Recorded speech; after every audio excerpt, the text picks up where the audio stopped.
அருள் விளக்க மாலை பாமலர் 92 காலையிலே என்றனக்கே கிடைத்த பெரும் பொருளே. அருள்மிகு சிதம்பரம் இராமலிங்க சுவாமி. 6ஆம் திருமுறை. காலையிலே எந்தனக்கே கிடைத்த பெரும் பொருளே, களிப்பே என் கருத்தகத்தே கனிந்த நறுங்கனியே.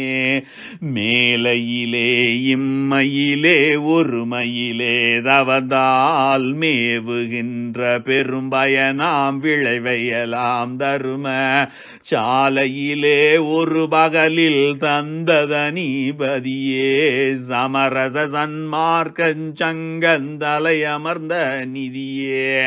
மாலையிலே சிறந்த மொழி மாலை அணிந்தாடும் மானடந்து என் அரசே என் மாலையும் ஏற்றருளே.